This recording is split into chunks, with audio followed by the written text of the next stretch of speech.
Yeah, dude, it was just a normal Christmas. It's pretty crazy because like all our kids are, my kids are older now, and so they weren't there to open anything. You know what I mean? My son, he's 16, and he just didn't want to get out of bed. So I was like, all right, well, you know what I mean? So Christmas is a little different this year, but it's all good. You know, it's got to relax. I feel like I came into work today, the day after. Actually, was Christmas yesterday? Yeah, and I had no idea what was going on because I didn't want to bug anybody like the day before Christmas, and maybe I forgot to ask everybody on, you know, Friday, hey, what are we doing Tuesday? You know what I mean? So it's like I came to work wondering, is anybody coming in? And then it got to be like 8 o'clock. So then I text my ops manager and said, "Hey, what's the deal? Like, what's the plan for today?" That's my way of Yeah. saying like, "Hey, I don't know what's going on. What's the plan?" So I Yeah. asked, "What's the plan?" He's like, "Yeah, there's no jobs on for today. We moved everything for tomorrow, and that's kind of what we're doing." And I just said, "All right, cool." And that was it. So then I went to the gym. Um, yeah, so that's kind of my day. Just went to a movie yesterday. Um, just relaxing. So I titled this a multi-million dollar landscape company owner, Okay. and that's what you are. Yeah. So I kind of wanted to get you. You've never been on my channel before. How we are now, we're live on my channel. Usually we're live on Freddy's channel, uh, but I kind of wanted to just let people know the reason I really like you and I really follow you and kind of look at you as a mentor. How even if that sounds sappy or something. No, it Um, sounds good. But you're one of the only people on like YouTube platform that I follow that I've seen that you're very transparent and real with your numbers. Even if you don't say a lot of numbers, which I feel like you do say more than a lot of people. You're really transparent and you're really open to. I like how you will say, "Hey, I tried this, this, and this, and we like miserably failed at these three things, but that's why we're doing it this way now." Like, and you've tried so much stuff. I've gotten a lot of ideas off of watching you, listening to you, and obviously not talking to you a little bit. But um, you're really real, and you're not, from what I see. If anybody else wants to follow Freddy, he's not for like content.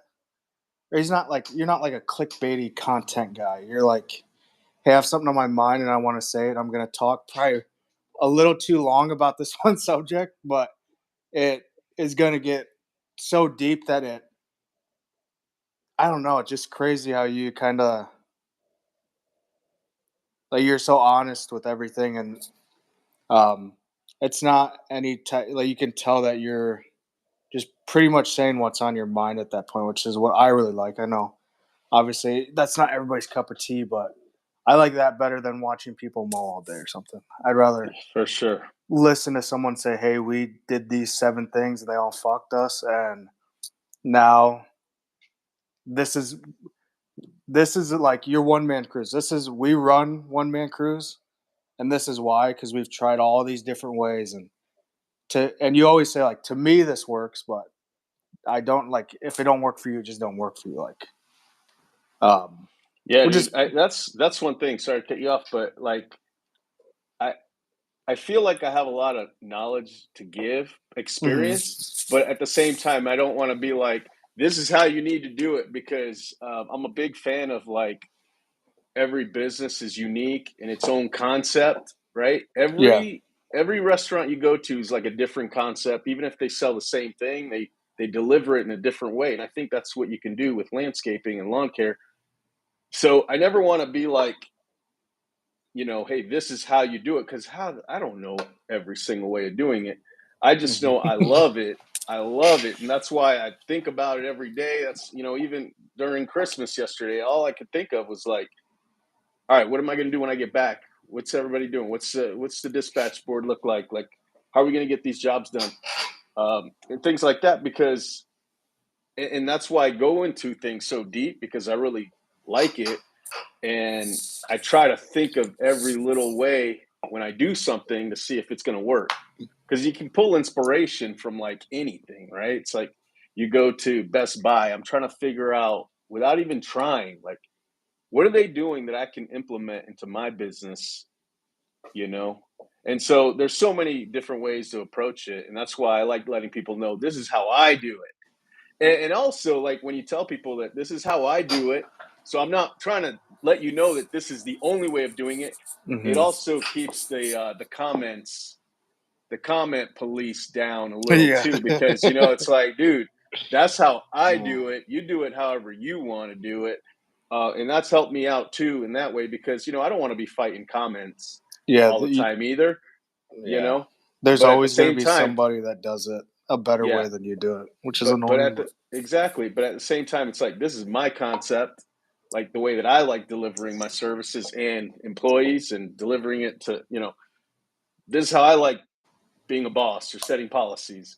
So you do it how you want, and that's one of the I would say my biggest regrets though is not listening to other people when Not it comes listening. to not that I thought that anybody had bad ideas. I just never sought that information. So now I'm part of Yeah. like a mastermind group that I pay and I go, and there's some good takeaways, all that stuff. But I don't leave, even if I go a whole weekend or a week at an event with them, and I maybe didn't really get a ton of information. I still don't let it detract me from like, I don't go and say, I'm not going to learn anything from there. I just go, you know what?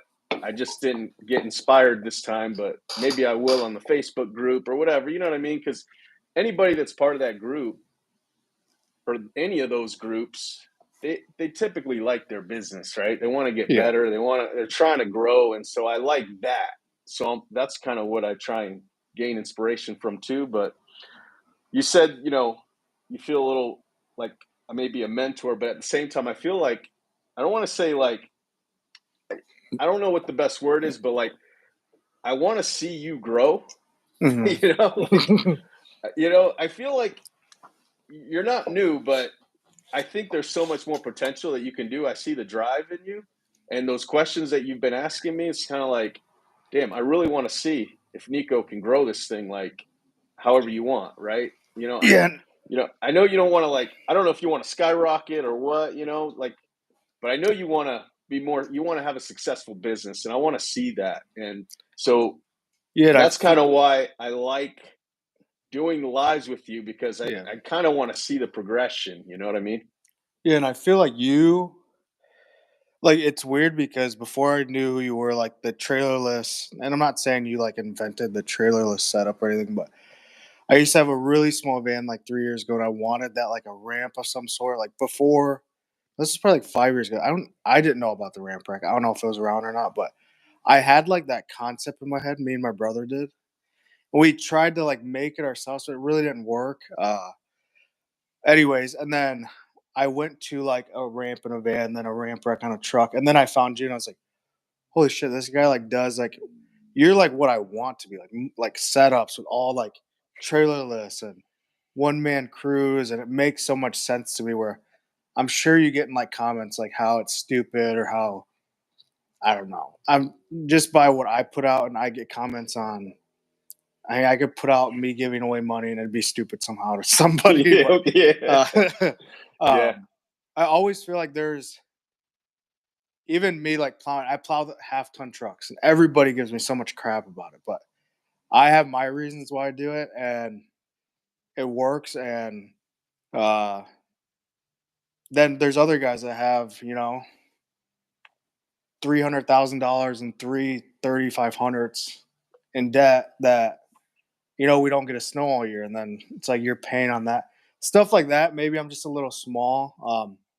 Because don't get me wrong, like I tell everybody wants a 2023 F-250, the highest package you can get, but is it really smart, and is it really I don't know, just like worth it to be yeah.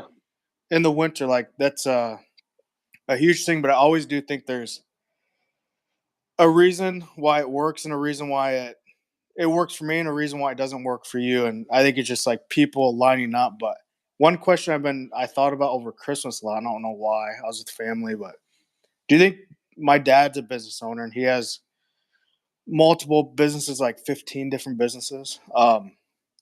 Really big entrepreneur and just like love talking to him.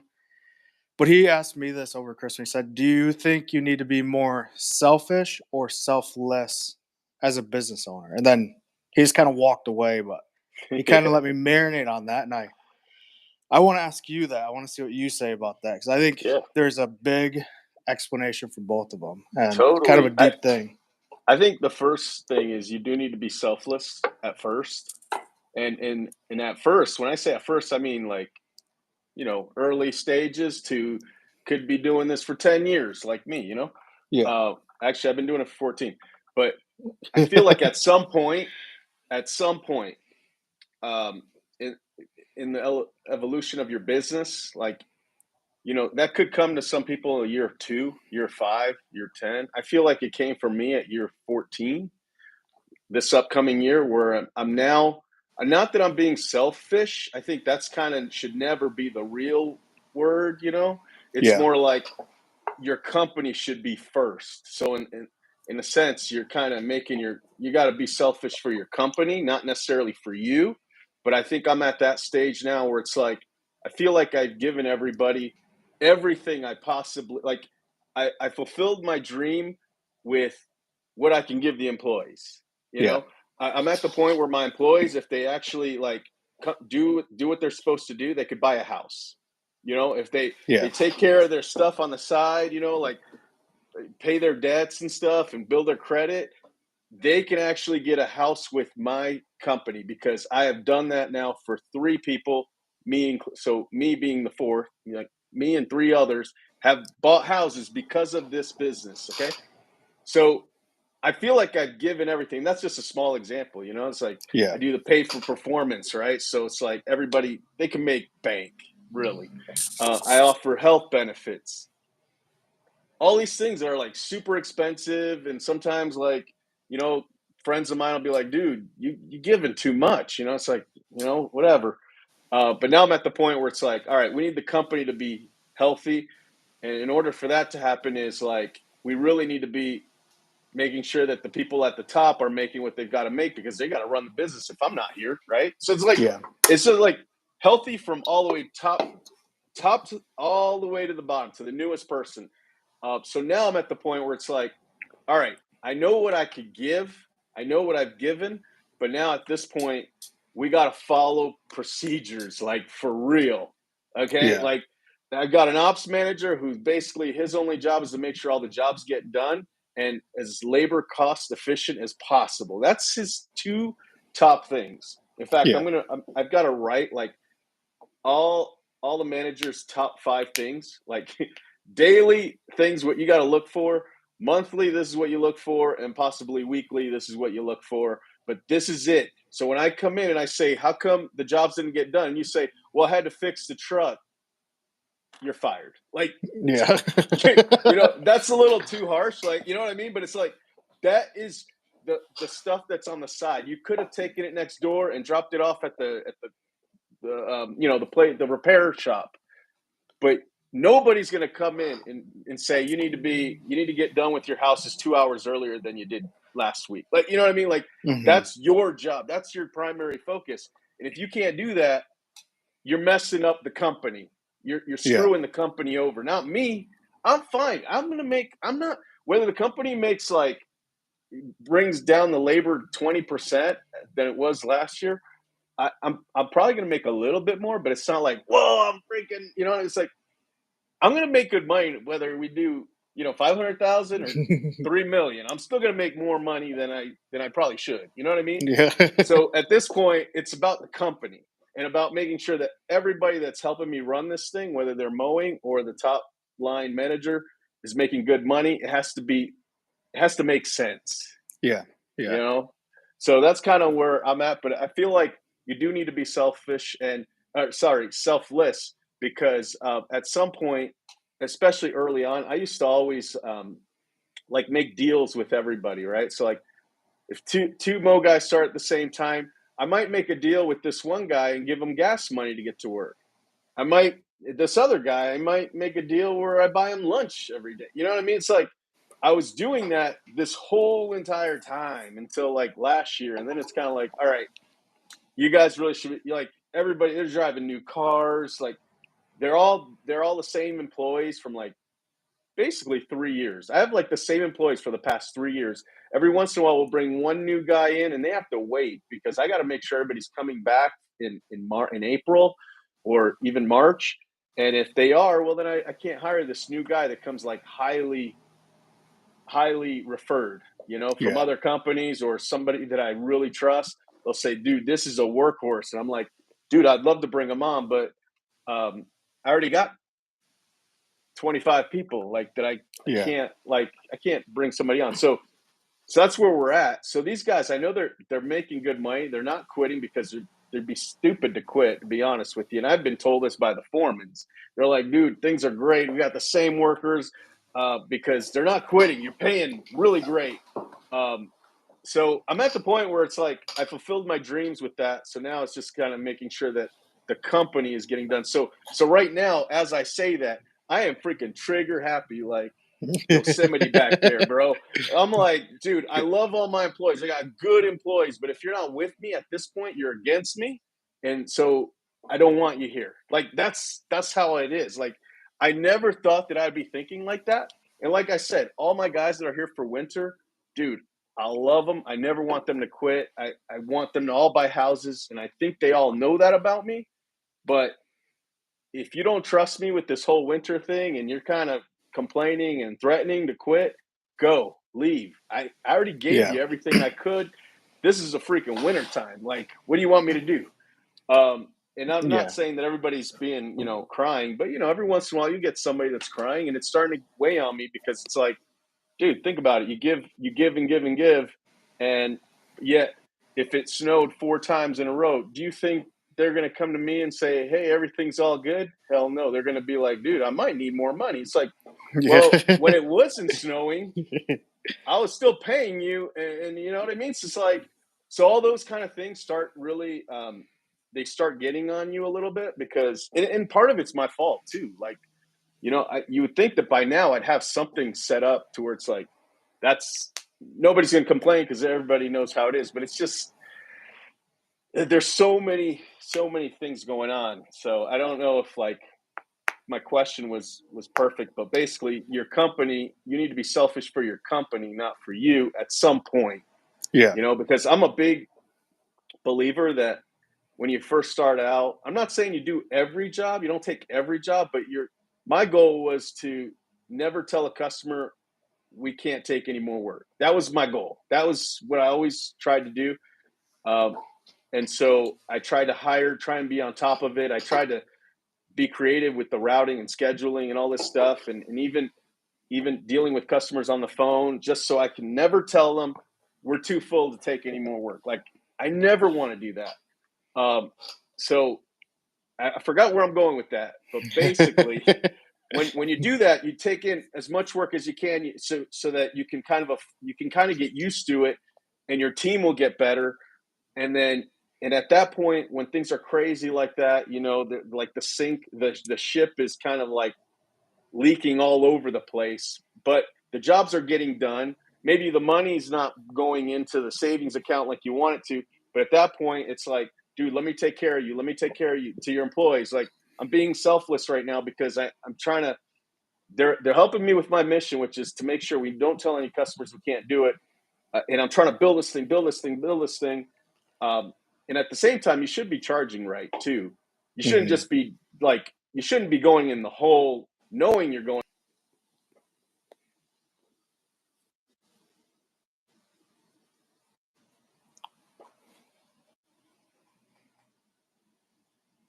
Customers will know who you are because they're seeing you everywhere. That's kind of what you're paying for, even though you're not as efficient as you should be. So at that stage, I feel like you need to be selfless to your employees, and to your customers too. I mean, you should always be that way to your customers. Like even right now, there are times where we got to do free stuff for our customers, and it's like not cheap. We got to buy more bark or something. But we look at it like, well, if we're spending money on marketing for branding, like when you paint your trucks whatever color, like that's branding. Nobody, you're not literally making a transaction with a customer because of that color, but and that's the same way when you're giving them free stuff. Like I'm gonna mow your lawn for free or whatever. Hey, we're gonna take your bill off. We're gonna buy you a new fence, whatever. Those are things that that customer has the same power to tell another customer that, hey, they took care of me. Yeah, they were. I would love a review that says, dude, I thought they sucked, they were horrible, but guess what, they did this for me, and now I trust them, and now they've exceeded my expectations. But I had a horrible experience at first, but now everything's great. Like that's the same value as painting all your trucks the same color and building brand recognition. Is taking care of customers, spending money like that. So you do need to be selfless to your customers as well. Yeah, on that point, one of my like greatest stories on getting a customer is like my second year. I was just still solo, wasn't charging right at all, barely had any money, and I was mowing. I turn a corner, I rip this lady's downspout off, and immediately I'm like, oh my god, I don't know. I didn't know how much it costs. So I was like, I don't know if I can necessarily do this. I was just being stupid about it. But I really contemplate. I'm like, I could just try to bend this back. There's still gonna be a crease. I'm like, no, I should probably tell her like replace it. It ended up like costing like $20. I didn't know that at the time. But she gave me. I don't know if it was necessarily off that, but I knew I would have lost her because she's very. She knows her house. She walks around. She's not somebody that like never looks. I would have definitely lost her, and she was so glad I told her about the downspout. I replaced it that day. Well, like that next week, I got a call from her sister, and that was my biggest job, landing like a $9,000 landscape job off her sister. And I Nice. remember like calling my dad. I'm like, I did this because I know the only reason she told her sister about me. If I would have flaked out and like tried to just bend that back, she definitely wouldn't have done that. But then I did that and landed this, and I've had both of them for like 5 years now. And Yeah. I mean, Yeah. even little stuff. I've had guys that do the same thing. Like, oh, I didn't rip their downspout. I'm like, dude, we're mowing it. Nobody else ripped it off. Like, it's Yeah. us. So, and the customers are Yeah. like, I'm so glad you owned up to it. I'm like, well, I mean, it's pretty like common sense that we did it. It's not Yeah. a squirrel didn't come by and hit it. Totally. We just had a meeting with the sales person that sells landscaping jobs, and we call her a division manager, by the way. Hmm. Um, so, and she said that one of the things she loves, because we're trying to figure out like an efficient way of like doing estimates, and basically we're trying to figure out a way to get that close rate to be a little higher. But anyway, she says that one of the things she loves about the fact that she can go and sell this big $8,000, $9,000 job or whatever is because she knows that I'm totally fine with sending a guy back to fix it, even if it takes all day. So she could like stand behind the work. Yeah. So like she's like, and she was telling me this, like kind of like saying, like, thank you for allowing me to be able to really tell the customers you're going to get the best job possible, because I guarantee it, because our company is going to let whatever the problem is, come back and fix it. Well, however long it takes, because when I give you a quote, that's what we're going to do. And on that note, we got to make sure those quotes are detailed. Yeah. Yeah. We've had that sometimes there's like sheds right up against the corner of the property fence line, or so there's like 1 foot between the shed and a fence on one Yeah. side and the back. You know what I mean? And so one time, the division manager gave a quote to do the weeding around the shed. Well, in her mind, she thought, well, obviously the part we can see, not the fence. It's like a foot.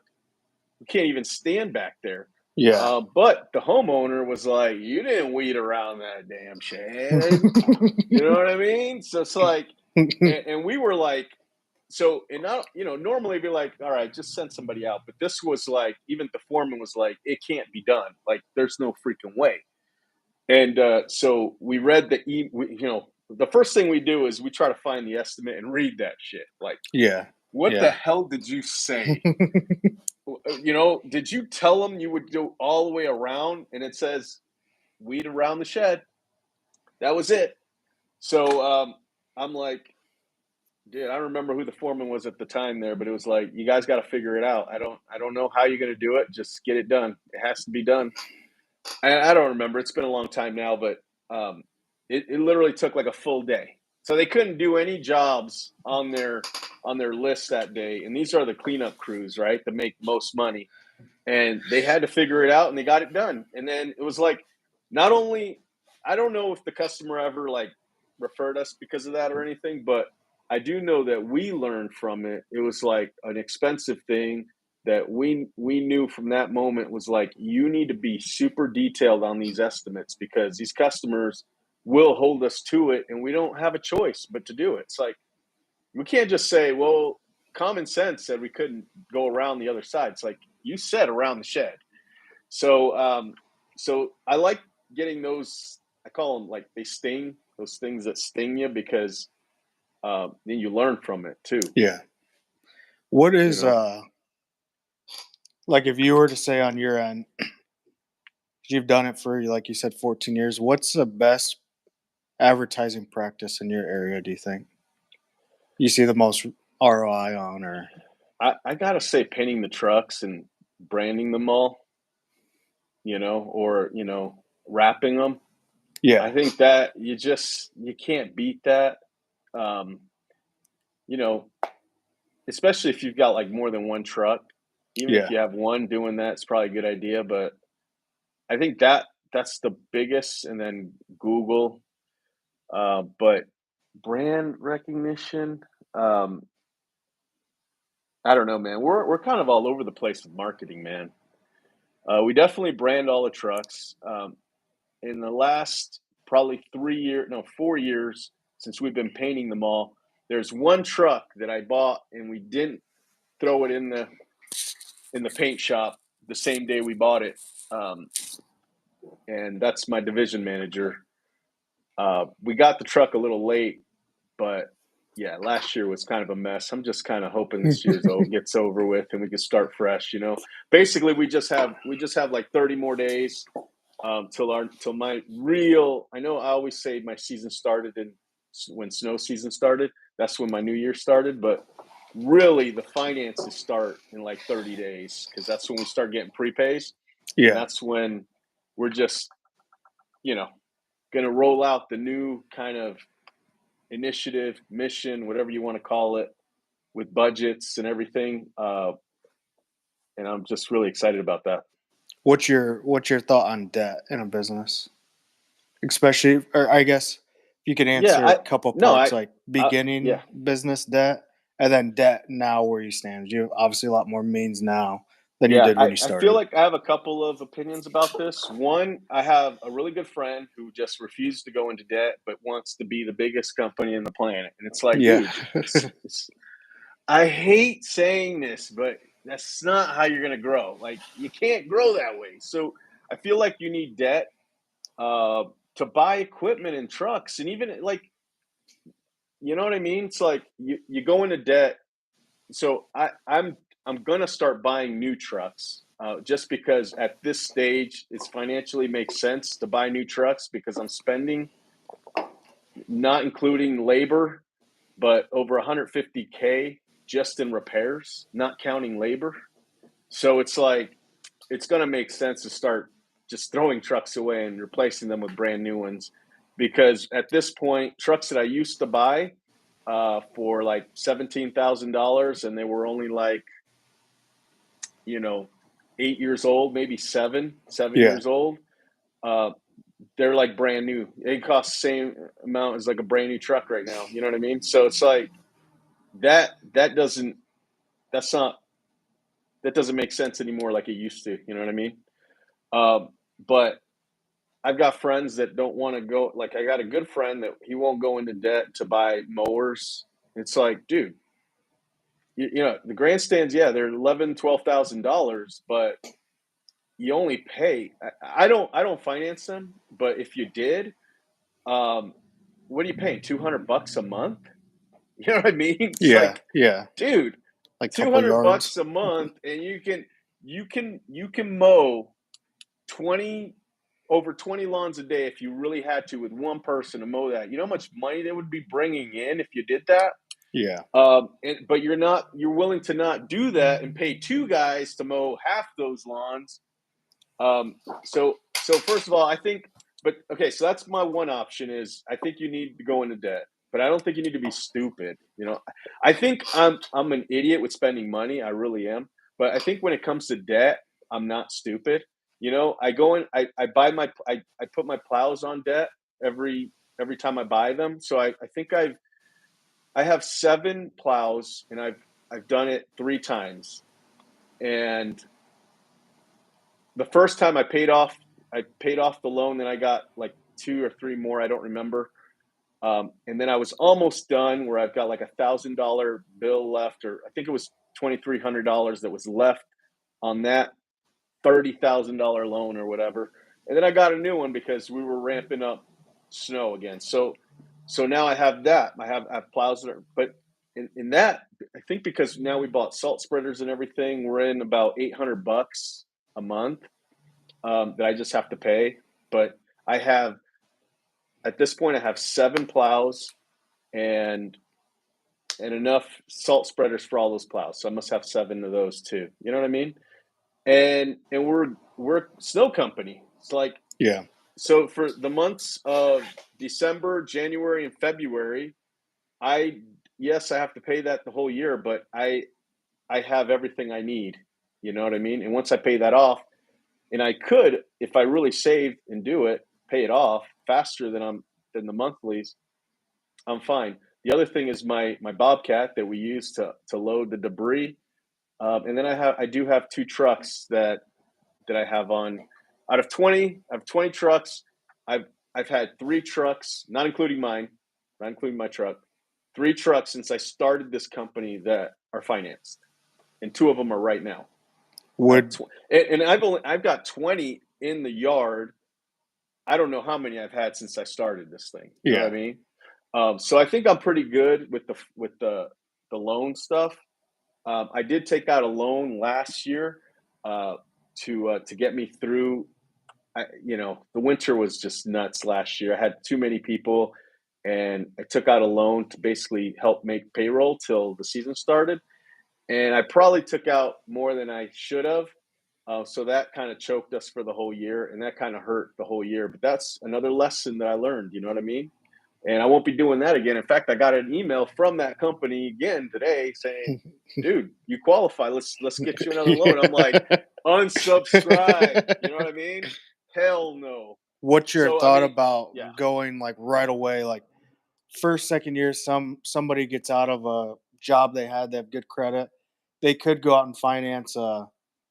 Because I see this around here all the time. Every spring, there's a guy that just started that financed a $50,000 truck, 0% on their mower, a new trailer, but they do have like a say $2,000 payment a month to ride that thing around.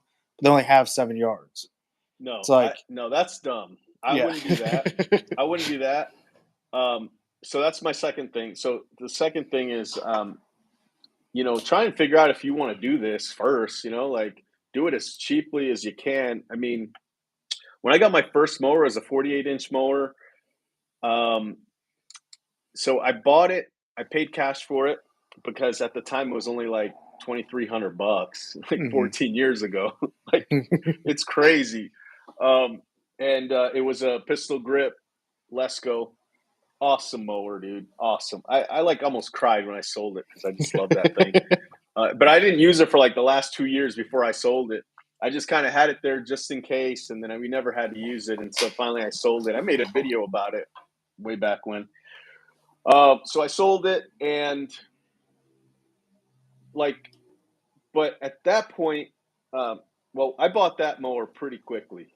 But I got the first time I ever really, I feel like I went into debt for a mower was I got the water park. I got a water park account around here, which is huge. It was like, damn, I can't even remember now. It was like, I'm just gonna throw out a number. It was like 500, like 500,000 square feet or something like that of grass. I mean, it was crazy big, Oh, you so for know? mowing? Yeah. So I called where I bought that Lesco. It was a John Deere dealership. I called them up and I'm like, "Hey man, guys, I don't know how to even ask you, so I'm just going to tell you what I need and you tell me to go to hell or whatever. But I need 7 21-inch mowers and I can pay you, make payments to you." I said, "All right, come get them. Come pick them up." So it's like, "Thank you." So like the next day I went to go pick them up and I had to make payments. I don't remember, but I mean, I paid them off. And then I guess what they did was give me a credit card. I'm not sure if they gave it to me right away or while I was paying it off or something, but they gave me a John Deere credit card. Um, I don't know. I don't even remember how I paid them, but that was the first time I went in debt. But at that point, I knew what I needed because I know I needed. Well, at the time, I bet you if we had that same account right now, we'd probably get it done with like 3 people. Yeah. But back then, it was like, everybody, this is not a Yeah. drill. This is not a drill. We got to get this done. And so, I think I had literally like 7 people mowing that lawn every. I don't remember what day it was, but I think it was Mondays at like 6 a.m. or something like that. They had to be. They opened at like whatever time they opened, so I had to be done mowing the whole thing before they opened. And we only had a couple of like hours between daylight and them opening. So, so that's why I felt like I needed everybody, and it was really great because everybody kind of had their own section. You know what I mean? It's like Yeah. everybody just kind of knew what they had to do, and then after that point, once they did their section, they would start their route for that day. Do you still But have that account? no, no, they actually went out. They sold. Oh, okay. They sold it, and whoever took it over, like they do it in house. But then I started doing the one in Salt Lake. So I was doing the one in down south, Utah County, and then Salt Lake County. And in the one in Salt Lake County, there were days where we would just go. I'd take the whole team and we'd stay at a hotel and go there in the morning to get it done before they open, and then leave. Oh, wow. Those were great accounts. They were great accounts. Did you Um, price them right back I feel then? like yeah. It was priced right. I mean, we made basically that account, the one in Provo at the time. And it was hard work. You know what I mean? It was hard work, and we made it look good. That was the thing. Yeah. Like we made it look really good. Um, that that job in the morning basically made payroll for everybody for the whole week. So Oh, damn. so it was really good, and we would get it done in like 2 hours every single week. But there was a lot of people there, so Yeah. yeah, I say it was priced right. And we loved that account, man. And that was one of those too, where it was like, because those early days when I told you in the past was like whatever needed to happen, we would just do it and then send them put it on their bill, right? And that was Yeah. one of those companies that we would do that to because there wasn't really anybody to talk to.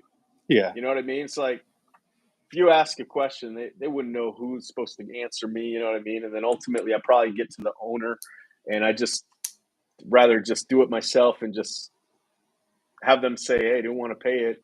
All right, I'll never do that again." You know what I mean? But they liked that I did that. So that's another reason why that was such a great account. That's probably where it came from. Where I would just when I saw something need to be happen, I would just do it, and then that trickled over to my residential accounts. It was like hey, if I'm at a property and the shrubs need pruning, we'll just do it and then put it on the bill, and then and if anybody ever complains, then we just won't do it for that customer ever again, and we'll make sure to give them a refund. But honestly, nobody's ever complained. We don't Oh, do that anymore because now we're just sadly now I don't know the customers like I yeah. used to back then. Yeah. Um, and so that's something I'm trying to fix. And I have a 4 mile meeting every day, and that's one of the topics I try and bring up is what can I do to make it so that I know the customers again. You know what I mean? It's kind of funny some of the answers I get and stuff, but How many active customers do you have? Like, did you have last season? yeah, we were approaching 3,000. Whoa. Yeah. Yeah. So and we count active customers that have been our customers for 12 months.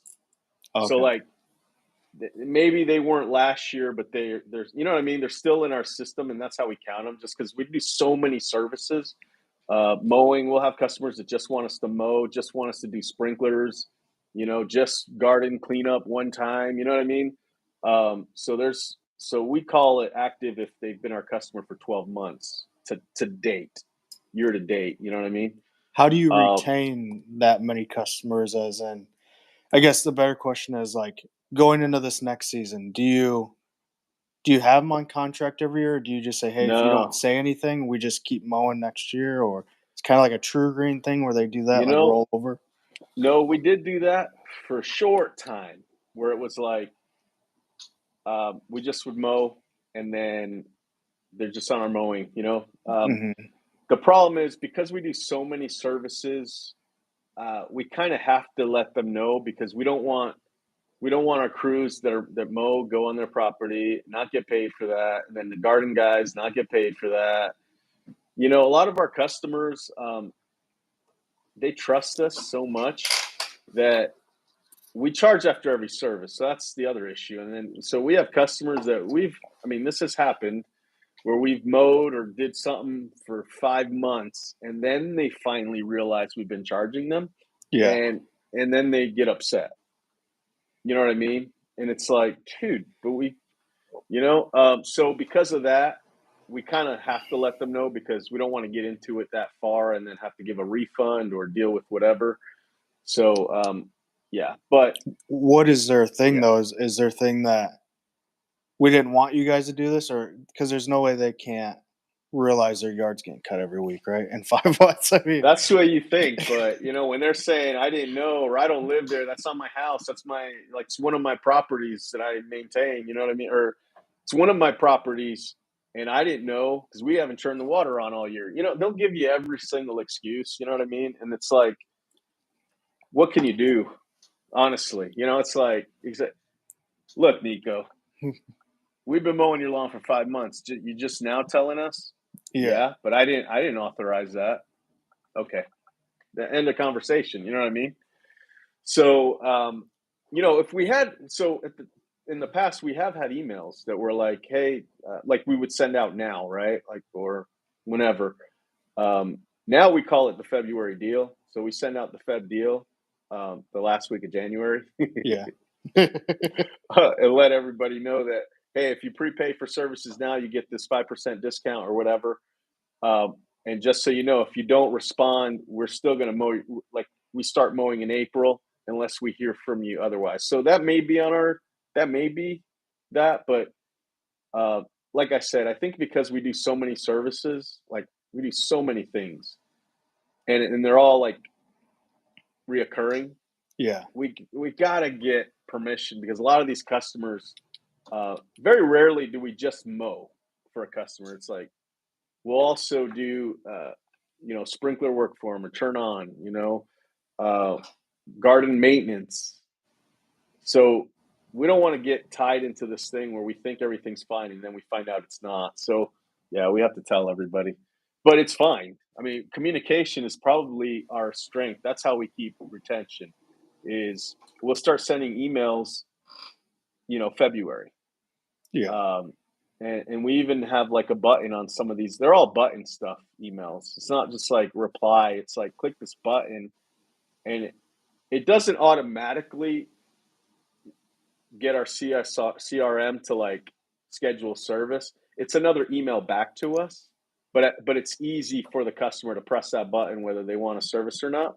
And there's a button there that says, "No, I'm not going to sign up with you guys this year." You know what I mean? So people yeah, can click that one too. And then once that happens, then we know, okay, well, we don't have to do anything for them anymore. They'll come back most of the time. Like I said, we do so many things, and they stay on our email list. And a lot of customers will cancel, but say, "Hey, can you still send us the emails?"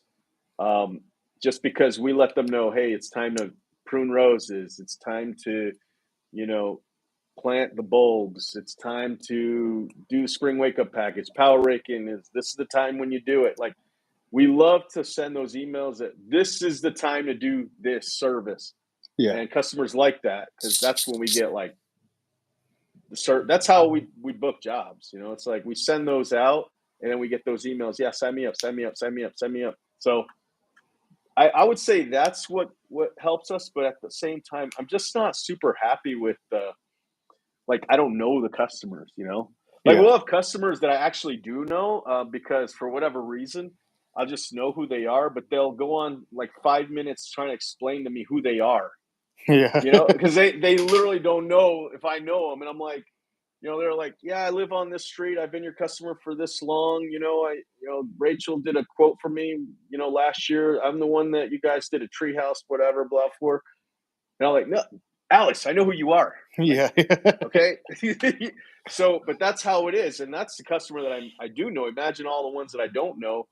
And I just feel like there's no like back when I was smaller, I feel like it was hard for customers to want to cancel me. Yeah. I feel like our service now is 100 times better than it was when I was doing it myself because it's just you know what I mean. It's just so much better right now. Um, but customers, it's like if they want to cancel, it's just like boom. It's so easy for them. Like there's no emotions tied to it, and I want to change that somehow. So we have been doing certain things. I don't know if it's been helping or not, but we started it last year where we send a video a video text to every single new customer now, Hmm. and we introduce ourselves. Whoever took the call holds the phone up, introduces themselves as the one that they were talking to on the phone when they signed up, and then they move their phone around like a selfie, going, there's Rachel. She does the anything to do with any concerns you have, and then there's Daisha. She'll do a quote for you if you need garden work. And we say hi and we try and say something about them. So usually we'll say, hey, we're going to call Annette Smith right now, and they go, what did she sign up for? Sprinkler repair. Oh, she also has like a Saint Bernard dog. It's like, oh, cool. So then somebody will say, dude, I love Saint Bernard dogs, or whatever.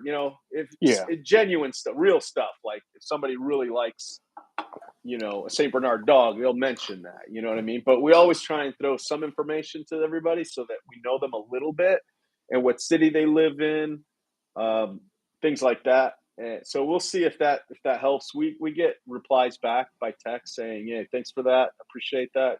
Good meeting you guys." But I think I want to do more. Like I literally I want to have like one of those calendars that you sign up with, like one of those sales reps that says, "Hey, I'm emailing you a link. Just click the date you want to have the Zoom meeting."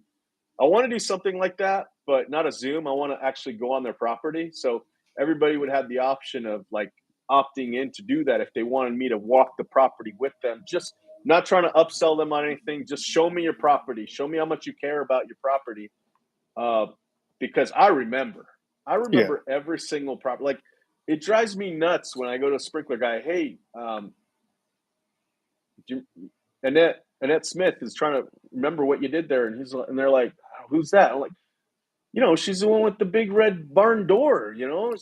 You don't. Yeah. What do you mean you don't know? You were there last week. Yeah. Like Yeah. when I went to a property, dude, I remembered. I don't know. Like it's so weird. I don't know if that's just weird or what. Can you remember every single property No, you I went on? had that with the guy who works for me. We did a leaf cleanup, and I'm like, "Hey, she wants us. Some other contractor tried to do a paver pad in her back by her shed, and he basically ditched on her and wants it ripped up and wants us to." I'm like, "Yeah, we're gonna do that. You remember that? What house?" I give him the address. I give him the lady's name. I explained the whole property. I don't remember. I'm like, "Do you pay attention when we were I there for know. like 4 hours doing a leaf cleanup?" And I pointed this out, saying, "Look at how crooked that is. And it's not done." And we talked about it for 10 minutes. You just don't have any idea what I'm talking about. It's And he's like, crazy. I don't get that. "Yeah." I'm like, I I don't get can it. remember, yeah, my first years because I would look around so much and like be like, "Okay, I we can do that. We can do this." Like, and that's where I'm at. What you're just explaining, where if I have two guys on a property, they'll want me to come out and kind of confirm, like, not saying they don't trust the guys, but they do want me to be on property a lot, which is Mhm. good and bad in a way because I want to kind of not step Yeah. away from it. But if I have to go do something, I don't want them to like not trust my guys there in a way, you Yeah. know. Yeah. But they're always asking for me, which is fine. But that's where I'm at. I think people don't. I'm not saying we have like the best. I know some stuff. I'm like, when I go there, I'm like, they could have done better, so I'll make them redo it, kind of. But it is hard for them to cancel like a personal relationship with someone. Yeah, Where this year, the leaf clamps, I really haven't been on property. I've had just two guys doing it, and I mean, some of them send some emails like, "Hey, they missed this." I'm like, "Oh, I'm sorry. We'll come back out, or I'll come back out," and then I'll end up not on not intentional, but kind of intentional, upselling them on stuff like the spring and stuff. They're like, "Wow, you know so much, and you're real personable. Your guys kind of just come here and do what they do and leave," which is kind of what I want. I don't want them to like kind of swindle. I don't want it always to be like a selling competition. In a yeah, way, I do want them to mention stuff, but not say like this. Where I feel like that's more my thing when I go there. Like, hey, you love this. Just saying these four things could be improved. You can do this, but yeah, I don't want my guys to sit there and try to be salesmen all day. Like, just go there, do the work, and just like leave, go to the next property, do it. Um, but because what I realize is like customers notice, not everyone, but a lot of customers notice the smallest things. If a guy stops edging 5 foot before their property ends, they immediately will email me about that, which is fine. But some workers like, well, you can't tell if it's a neighbor's or not. It's like just do it. It's like I know. I don't care if it's to the neighbor's driveway. Just do the whole thing because it looks like shit if you don't do it anyway. Like, Yeah.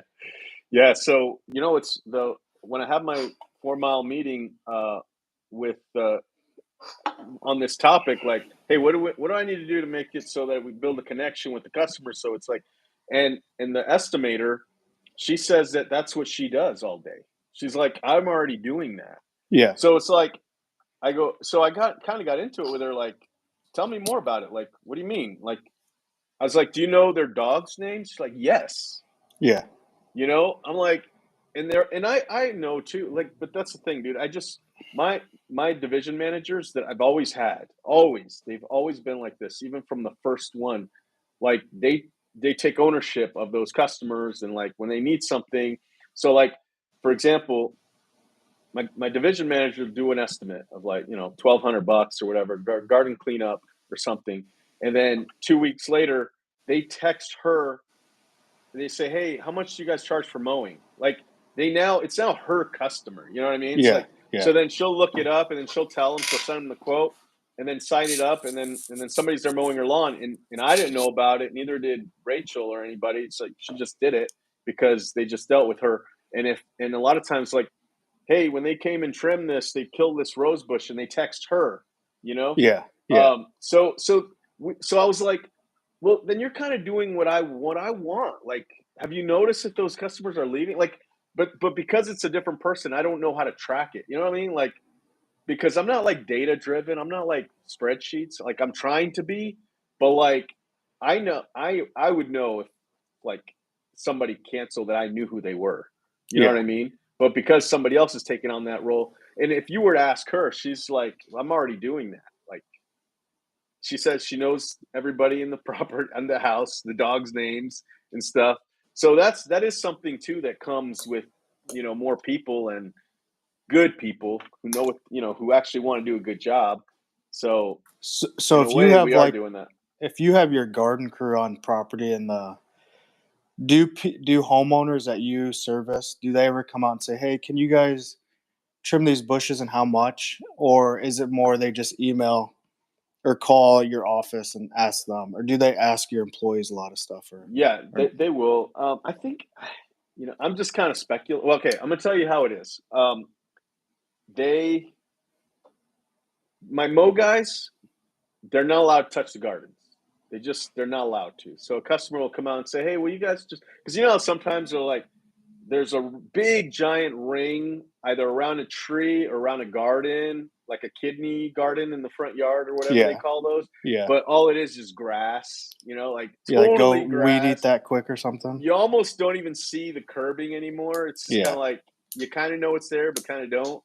And so we'll have customers like, just mow that, and my guys just like, no, and they'll ignore it and then just leave, like they'll just do what they got to do and leave, and they won't do that. So we definitely train our guys to not do that. So then we'll get the phone call like, hey, I just asked him to do that, he wouldn't do it. We send a picture. Yeah, well, the garden guys won't do that. Like, I mean, The Mo guys Money. don't do that. That's the garden crew.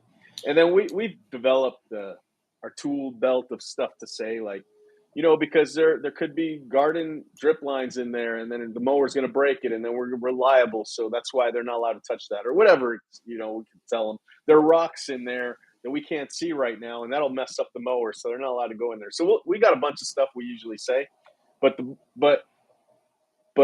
so, and then they call us, and then from the picture, we'll either tell them our minimum, and we'll send somebody out to weed it or clean it or whatever. So that's kind of the process. That's the real process. But I kind of feel like our guys just don't look like they speak English.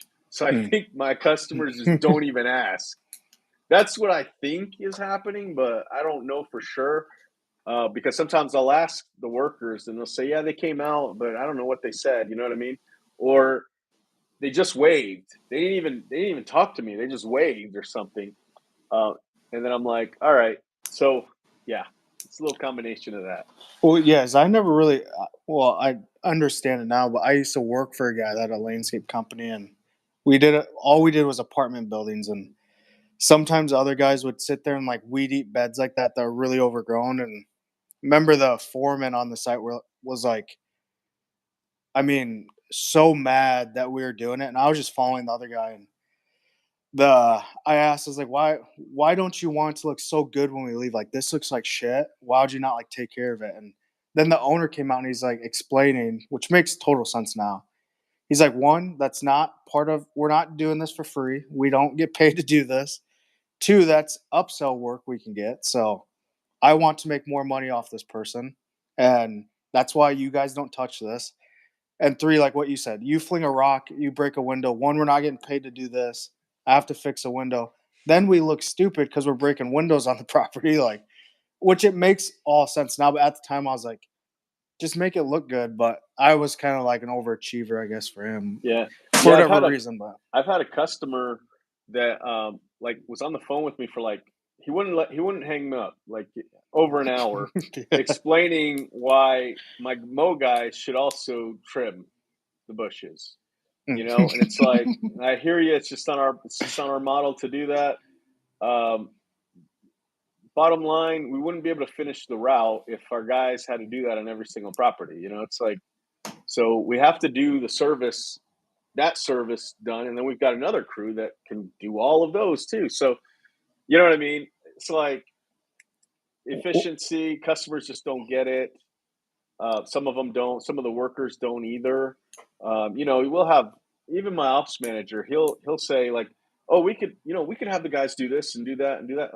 Okay, get them to finish their list on time. Start with that, and Yeah. then Yeah. and then you want to try and get them to do all these other things. Like I'll be more open to it at that point. But let's just try. So some people they just don't know. It's just like a lot of these services that we do is because somebody like in the office just thought it was easy and we can do it. Yeah. Because Yeah. I don't want to do new services unless I know we're ready 100% and it's going to be good from delivery from the moment they call to we're on the property till we finish, and even after they get an email a day or two later saying how's it looking still. Like I want to make sure it's perfect, but like a lot of the office like, oh yeah, my guys can pick that up, they'll do that, Yeah. they can do that, they're men, they're big, they're Yeah. strong. It's like, okay, so now we're taking apart fences? Like, Yeah. okay. You know what I mean? So it's like, so I kind of like that too, that our workers do try and push a little because if it makes sense, I'll do it. But if it doesn't, I'll let them know that this is why we're not going to do it. But sometimes I don't want to know, like, you know, Well, do you? I would love it if they say, "Hey, we did." So this has happened. We used to never do metal edging, Yeah. and because that to me is like edging is like a specialized thing. Companies just do edging. That's kind of my mentality was at the time. It's like if the customer wants edging, they need to find a company that does edging only. Yeah. Because I thought that's what. Anyway, one of my garden division managers was like, um, "Hey, I need to spend so much money at Home Depot. I'm going to buy a sawzall." And I was like, "Okay, what for?" She's like, I'm going to show these guys how to do something. And I said, all right, fine, go ahead. So she bought a Sawzall, battery powered one, and she bought metal edging, and she did edging, and she showed the guys how to do it. And it was like, by the time I found out they were doing metal edging, they had already like learned how to do it and done it, and they're doing it good. Yeah. You know what I mean? Like, I don't know. They probably did 5 before I actually went, what? Just say, what? What are we doing? And they're like, yeah, dude, metal edging, like, we do it. And that's when I talked to the division manager at the time. I go, like, how did you, like, when did you start doing this? She's like, yeah, that's why I bought the Sawzall and I showed them how to do it. Like, I did it and I showed them how to do it. It's like, yes, I like that. You know, she didn't say, all right, let's do a plan. We're going to start, let's do a quote. We're going to figure out how to quote metal edging, and we're going to start doing it. I would have said, no, hell no. But she just did it, quoted it, figured out the material costs, even figured out where to buy it, did everything without me. I'm cool with that. I just don't want to hear about it. I just don't want to be the one going, we got to fix this, and I don't know how to do it. Like, Yeah. but they kind of know that that's kind of how I am. So, you know, even from the first one, the first $15,000 estimate I saw come in, I was like, what the hell? So, you know, I looked into it. Have I ever told you this story? No. Dude, like so an estimate came in, and those were the days where it's like I would look into them all. It came in at night. It was like, I don't know, 11 o'clock at night.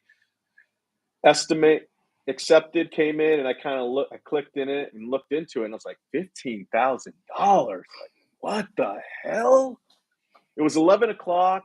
If it was probably 9 o'clock, I would have texted Rachel, said, what is this? Like, but I read everything, all the line items. It was ripping out the yard, 2 inches of soil, backfilling in, leveling, whatever. You know, it's like, holy crap. And so, of course, I was like nervous. You know, it's like Yeah. just nervous.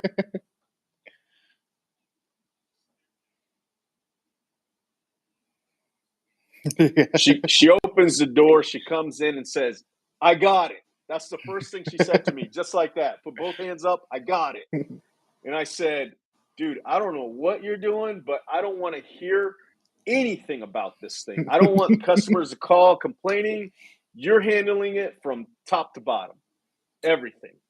She's like, I got it. I know. That's what we're going to do. And they did it. And it was our first big job. It was $15,000. And the guys got it done in like 2 days or even one, but it was like 2 days. And it went smoothly. And that's when we started doing tear outs. Oh, nice. So, like, if you leave it to me, I would never. We'd still be mowing. Honestly, if it was, you know, if it was up to me, we wouldn't be doing a bunch of other stuff. Yeah, we'd be doing garden maintenance probably and fertilizing, but like this landscape stuff probably would never have happened because my first experience with this industry was landscaping. That's what I thought I was going to be doing at the very beginning. But because jobs were taking so long to get, you know, to get accepted and to find and to quote and all that, I started mowing just to keep my workers around so that when we did have landscaping jobs, they would be there to do it. But then it got to the point where it's like, well, I'd rather just do the maintenance and not worry about the other stuff, you know? So I only did quoting like the first year, which if you don't even really count that first year of my business because it was like just waiting for the phone to ring and I'm sitting at home Yeah. watching TV and then you know, it's kind of like a fireman. You go down the pole because you got somebody that called in and then you go do it. So I just kind of stuck with the maintenance at that point, but that's with kind of how I like it when your employees are the ones that like got it. They do it, that's the one thing with me. It's like they know that if they're going to do a new service, you don't come to me to bail you out. Yeah. Yeah. Luckily, it hasn't happened. I'm sure I would if I had to. Yeah. Like I went to design school, landscape design school, but I never made a design commercially. I never did a design. And I told Rachel, it's like, well, I got to let Rachel do it because she has the design degree. She went through the same program I did, and I can't say no for her. That's her degree. So Yeah. I got to do it. But I like said same thing. It's like, dude, I don't want to fix your design. I don't want to do it. Like I just went into that degree because that was the closest thing to landscaping that I could find. Yeah. But I don't want to do it, and that's kind of been the mentality the whole time. With the landscaping, do you? I guess I've never really talked to you about landscaping much, but what I'm really going to be hard on this next year is I've talked to the guy who's going to landscape for me a lot, and I kind of learned this from the other company I worked for. Is he only offers one edger in like three colors. He only offers like two mulches. He does no metal edging, does no plastic edging. He offers one style of retaining wall, unless like special requested something else and they're willing to pay for it. But the whole concept is obviously you're not going to go to a customer and have 50 different blocks that pretty much look the same and they really don't know how it looks from a picture. And then you can train other guys like, hey, this is the only edging we do. This block, it's a foot long, 4 inches deep. Once you do two jobs like this, you can go do your own edging because we're never going to do metal edging. We're never going to do plastic edging. If it is that, if a customer really wants that, either like the landscape, I call them more not like managers, like more leaders. He'll be on it that has done it.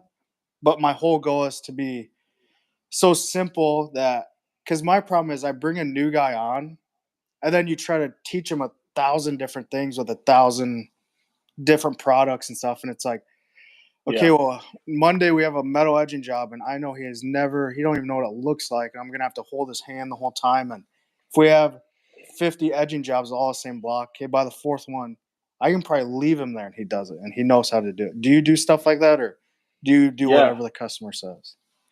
Mm, Um, I don't 100% know to answer that question. Okay. But I will say, because I don't do the estimates, and like I said, Yeah, like that division, I'm just lucky. I give them free reign. I think they just handle it. I may have to get more involved now that my Fernando is gone. He's been with me for a long time, and so with him gone, I don't know what that's going to look like. But I know that division manager is probably going to be a little more stressed. which You know, just to preference for people who don't know, like Fernando to you was what in like your company? yeah, he was basically my garden cleanup person, right? But in that garden cleanup crew, they do landscaping. They would do flagstones, tear outs, planting big trees, small trees, whatever, right? Like they do all that kind of. Would that be called enhancements? I know some companies call that kind of stuff enhancements, not just maintenance. It's basically anything other than the weeding, Yeah. right? So they'll literally take out a whole yard and put a new one in, you know. And he's the Um, one that knew how to do like all of those little things on that yeah, job, no matter what. yeah. He's been with me 6 solid years. It might have been 7, but I think it was 6. And in that whole 6 years, he's done so much. You know what I mean? And so he got to the point where he wasn't on properties anymore. He was just kind of floating around, jumping from crew to crew, just making sure they're doing those jobs, and then going to the next one. Maybe get materials for them, just whatever it took to make his job easy. I didn't want him to leave ever. Yeah. I just thought that if he had an easy job where he'd just come in and just make sure the crews are doing what they're supposed to do, he would be here for a long time. But he just wanted to do his own thing, which I can't blame him.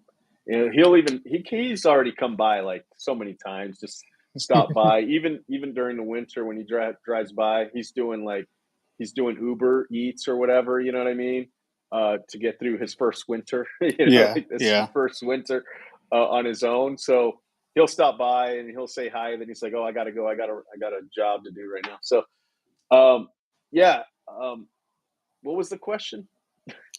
Um it was if you do like specify into Yeah. certain things, but So we do. To answer the question, yeah, it's basically like I said, the mow guys, they don't do anything other than mow. So it's like, dude, that's it. You may have to do a first time mow. You'll have to do a spring wake up package, which is power raking, aeration, and raking it up and hauling it away. So you got to learn how to do that as a mow guy. But aside from that, you'll never be asked to prune a rose bush, a fruit tree, nothing like that. And the same thing with the garden maintenance guys. They're just there to weed, prune the shrubs, anything in a flower bed, anything. Not necessarily rip it out, but maintaining it. So they won't ever be asked to like place rocks. I think anybody could do bark. I think that's pretty normal. Like if I could do any of these services, then anybody should be able to do them in the company. Um, but like they won't be asked to like I don't know. We've done chat. I don't know if you heard what that is. It's Mm. basically like it's this little like rock slash clay material where you lay it down and then you spray water over it and it becomes almost like concrete, but it looks really good and it looks really good when you've got like flagstones around like in it. Oh You know what I'm yeah, saying? yeah, yeah, Um, I don't know. There's different places for it. Um, so like a maintenance guy won't be asked to do that kind of stuff. You know what I mean? And a sprinkler guy won't be asked to do anything involving gardens or mowing. He's just sprinklers, you know. In fact, we we one of our meetings that we just had this winter was like next year we need to include in the quotes that the cleanup crew will come and fix the boxes that get installed. Like you know how yeah, sometimes the soil just dips down a little bit. yeah, We're gonna send them because I don't want the sprinkler guys to even ever do that kind of stuff. Like yeah, we got the best garden cleanup crews that can come in there, level that out, make it look really good, like it was not like it was always there, and then leave. So we're going to start adding that to the quotes for sprinklers, and the customer can say, "No, I don't want that." And then, all right, well, you're going to have a dip on your soil, and you can't get mad at us because we gave you the quote to fix it. You know, to tell you that was going to be needed. So we like to keep everybody doing their own services, but as far as like in the flower beds, I mean, there's so many things that could be done, but we don't do like I don't know the kind of landscaping we do. It's like when the designer will make a landscape design on the initial consultation visit. It's like, hey, we don't do concrete work. We're not going to do pergolas. We don't do pavers. Do you still want us to do a design for you? You know what I mean? yeah, yeah, And if it's yes, okay, well, all those things you're going to need to find somebody else to do, or you can have the whole thing somebody else can do. But if you want a design that we do from start to finish and do everything in the design, we're going to make it without those things. You know what I mean? We're going to yeah, do it with this and that and this. So like whatever our guys. So like we don't do pavers. Do you do pavers? yeah. I only do it. Well, I started like everybody else. I did anything I could do when I first started, but Yeah. one guy I have now is. I mean, we just did a paver job, and I don't recommend this to anybody, but he has been doing it for like 30 years, and he wasn't even measuring shit and cutting pavers at curves and stuff, and just eyeing it, and they're fitting so nice. I was like, Yeah. man, how do you know that? He's like, you know how many pavers I've cut? I'm like, okay, well, I don't want you to become like wasteful on these because he did cut a few that are like, you need to recut those. Like, you need to start like measuring some of these. But I mean, like little edging and stuff. I mean, how if it's Yeah. curving, you have to lock him in. I mean, he can just eye it and do it all. Where I'd probably take twice as long as he would, and I'd mess up twice as many as him. But Yeah. So I try to like this next year. He's gonna come back, and I want to like kind of specialize in stuff he likes to do. I don't like. He said he's like I don't like to do like raking out rock, which nobody likes to do that, obviously. But he's like, I really like doing edging on beds, like redoing beds, pavers. I'd say he's more of like a hardscaper instead of like a soft scaper or just a landscaper kind of guy. Where I want to kind of go towards him, but also I'm not going to cut off like, all right, I know you don't like to like mulch because you think it's boring or easy, or I don't know why you don't like it, but we're still going to do that. Like, you're yeah. going to have to mulch, you're going to have to do things that you don't like, and which I think he's open to, but he has voiced to me many times like, I really want you to get more patios next year. I want to do walls. I want to do that, which is awesome. But it's like, okay, but if you only want to do those, like somebody still has to mulch these. Someone still has to do the easy stuff. Like, I almost think he thinks, which he's entitled to his own opinion on himself, but he's kind of above that easy stuff. Yeah. Um, which he's Weeding. like, yeah, get a laborer to do it. I'm like, I can do that, and I have done it, and I've gave my guy to do that stuff, but I'm like, you realize you still go back and pretty much redo it for this guy because he Yeah. doesn't do it as good or as efficient as you do, and um, Yeah. so yeah, we do that. I Totally. mean, Yeah, our guys do that too. So yeah, I would say though, if we had, because pavers is the next thing that we're going to do some point, someday. You know what I mean? mhm, It's just I've been focusing on sprinklers like heavily. Like if I'd invest all that time and energy and money on pavers, I feel like we'd be good at pavers at this point. But I wanted to focus on sprinklers, and that's where I feel like we're good at sprinklers after all this time and energy that I put into it. So if we had a paver division, I probably would separate that from anything weeding wise and mulching. yeah, You yeah, know, but you're at the point where you don't have like all those divisions. You know what I mean? yeah, It's no, like, yeah, you got probably I don't know. Most of the same people are doing a little bit of everything. Um, yeah. so The I really only I would difference in mine. recommend that the garden guys stick with that. Like, do you have the same guys mowing too?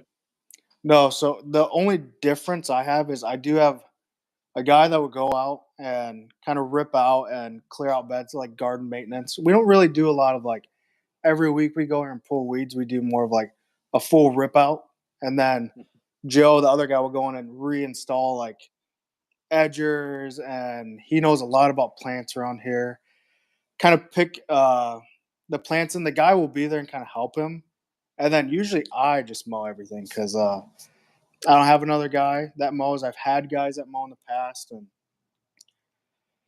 I feel like mowing is so easy and kind of monotonous and things like that. But people like, well, I got 7 done today. That's good enough. It's 3. It's really hot, and I'm done for the day. It's like, well, Yeah, if I mowed, I probably do like 15 that day, and then I mean, even if I do 15, we're mowing on Saturday no matter what. Like you're gonna mow until Monday to pick up this route from last week, and I'm at the point where I need to start getting multiple mowing crews and kind of splitting stuff up.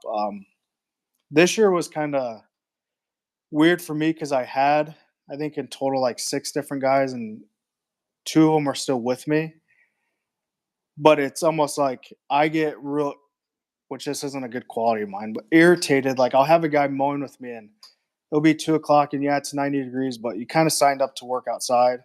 You know how it is here, how it gets hot. And if it's gonna rain the end of that week, yeah, we're gonna work until like 6 or 7. Like we got to get this stuff done. You'll have probably Friday and Saturday off because it's 100% chance both days. And like I get people will never dedicate themselves like you do to your own business, especially out in the field. yeah, Um, but that's where I think like, and you'd probably know this, like I maybe need to like disconnect a little bit, not have so much. Not saying I don't want to have so much passion into it, but it's like I look at the routes. I'm like, you really like stopped here and you had 2 houses a block away that were right next to each other. You couldn't just like knock those out really quick, or and then we'll be behind the whole week, and I'll have to end up going out with them. And that's where yeah. like, There are people out there that actually want to work a lot. yeah, You I know, you just have to find like yeah, so. Out of my 8 Mo guys, I know one of them I can count on to work until Sunday. He would work Sunday if I put a route on. He would never stop. He would never yeah, stop. So he's the one that when we get a first time mow, we put it on Saturdays and assign it to him. Every first time mow because we know rain or shine, the guy's never going to complain. In fact, it became like a coveted position. So like if I were to like be your new ops manager, right, at your company, I'd say, all right, here's what we're gonna do. I'm gonna look for the hardest worker who, that wants to work, right? Whether he's in your company or we got to find it from somebody else, from somewhere else. I don't know, but we would find it and say, look, the job is Monday through Saturday, and Sunday, if we needed to, would you work Sundays? But for sure, you got to be there Monday through Saturday. That's what you're looking for. And anyway, eventually you're going to have somebody that's their position. That's theirs. They know it's theirs. They're going to have all the hours they could ever dream of, and they're going to be happy. If that guy calls off on Saturday, the next hungry guy will take that Saturday shift, and now it's his shift. yeah, That's how we do it. That's how I do it here. And so that one, because really you only need one guy like that, maybe two, that are like maybe they help each other on Saturday. You know what I mean? Like, Yeah. it Yeah. depends on how busy you are or what kind of properties you have and you put on that day. But we definitely put jobs on Saturday because that's when, you know, it's just easy to have two guys do those big properties. And then I've got guys who don't want to work. I got a guy who can't work Friday or Saturday, and he needs to leave early on Thursday. Like, all right, well, we've got a route just for you, buddy. You know what I mean?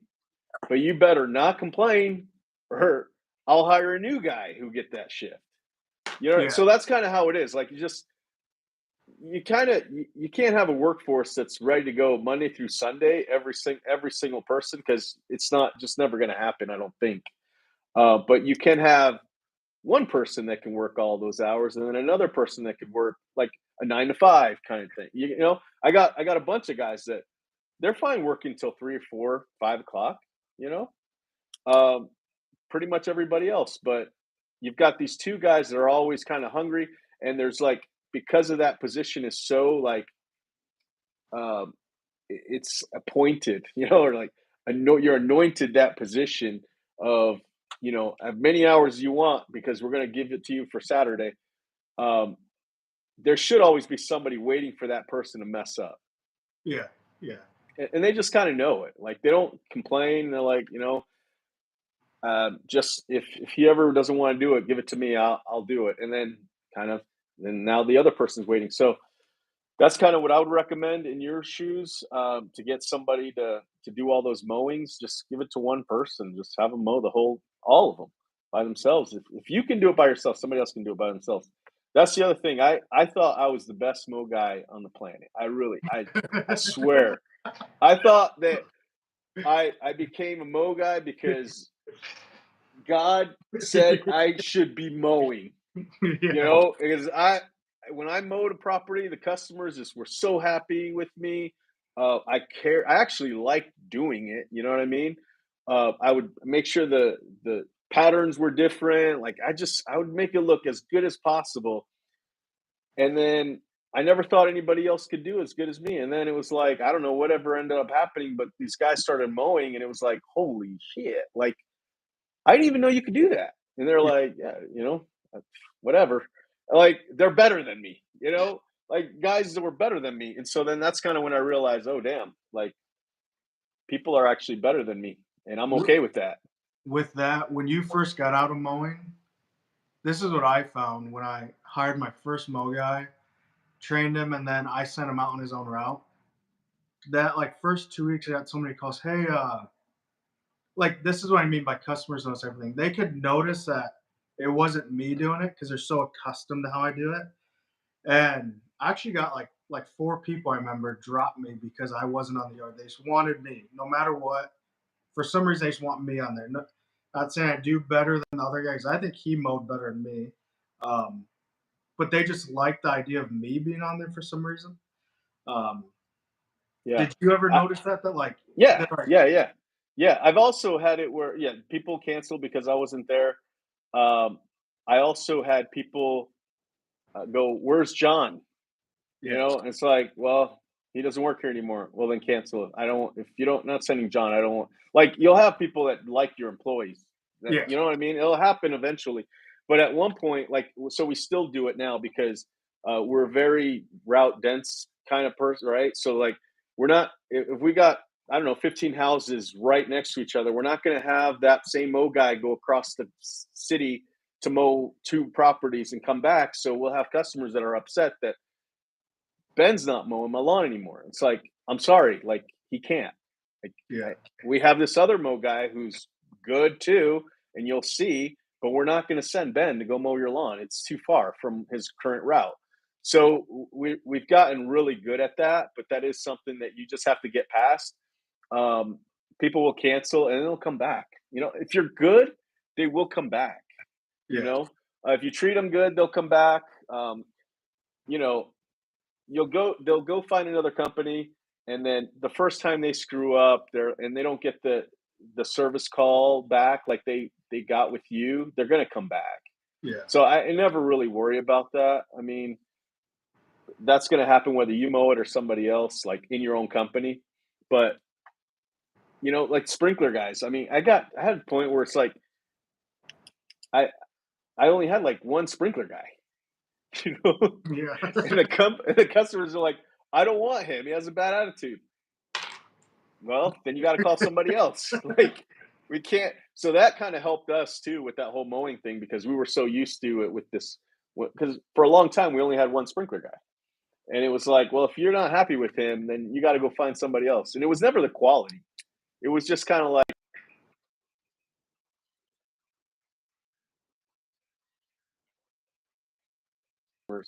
But so we got pretty good at saying, sorry, like Yeah. we're not going to send anybody else to go fix that. And then we took that approach with the mowing, and I think with the gardens, I think we have a little bit free leeway with that because there is a more like mowing, dude. Like I get it. We have customers that are like, my dad used to mow the lawn. He's gone now, but he had so much pride taking care of this property, and so that's why we like you because you guys take pride in what you do. But if they're not happy how we mow, I'm sorry. I don't care who mowed your lawn. Gandhi mowed your lawn. It's mowing. All Yeah. right. But the flower bed, that's a little different, right? It's like, the way that people can prune roses and I don't know. I think there's a little different there because you can have somebody who doesn't know what they're doing and they could screw up garden beds. And that's, my guys can only pretty much do 5 garden maintenance jobs a day, pretty much. Um, so those are a little more flexible to move around. Yeah. And that the other guys, if they lose that property, they're pretty upset because they went from 5 to 4, right? Um, and so those garden maintenance guys, they love their hours. So you just kind of have to like know what attracts. Like my garden division attracts people that want to work from day till nighttime. Like, you know what I mean? It's very rare that it's like I got to be home by 3 o'clock dinner time. Like that's not the position for some reason. People just they know garden maintenance is like they can work a lot. Yeah. And so that's kind of we just look at every division like that, I don't know, it's kind of hard to explain. We had a garden guy that sucked and we try to get him to mow and he was mowing good, but his speed wasn't there and then over time it's just we kept taking houses and then he finally quit. So sometimes you just got to figure out what a person can do good and try and just hone in on that. I'm a real big thing about that. Like I don't have guys that are like, "Oh man, I've been mowing every day. I want to now do gardens." Like I hear that from other companies, but like my guys, they're so busy and they make good money. Like why would they want to mess that up? So like Yeah. if you just mow every day and you get faster and faster, you're gonna make more money. So why screw that up?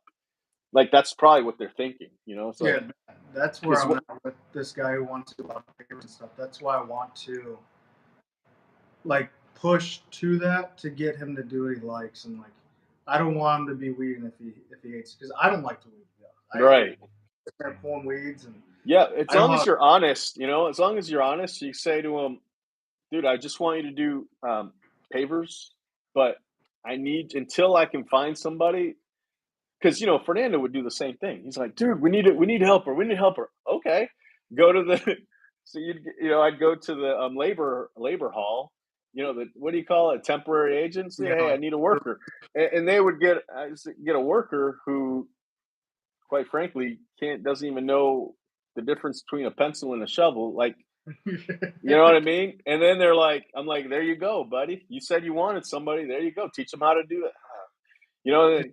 And then he's like patient. And then after 2 weeks, this guy sucks. Like, why the hell would you give me this guy? It's like, dude, you wanted somebody, and that's what I could find. So until I find somebody good, I need you to help me out. So because there is the temporary agencies, bro. I mean, you yeah, could call those up, but you never know what you're gonna get guys, girls, old timer, somebody who can't even pick up 5 pounds. I mean, you never know what you're going to get. Probably not going to get like an athlete type person because they could probably get a job anywhere. yeah, But that's a good like little pacifier for somebody because, hey, I gave you somebody. You know what I mean? yeah, Like, yeah, find me somebody that that you can hire, and you can always fire those people, right? It's like even halfway through the shift, hey, this ain't working out.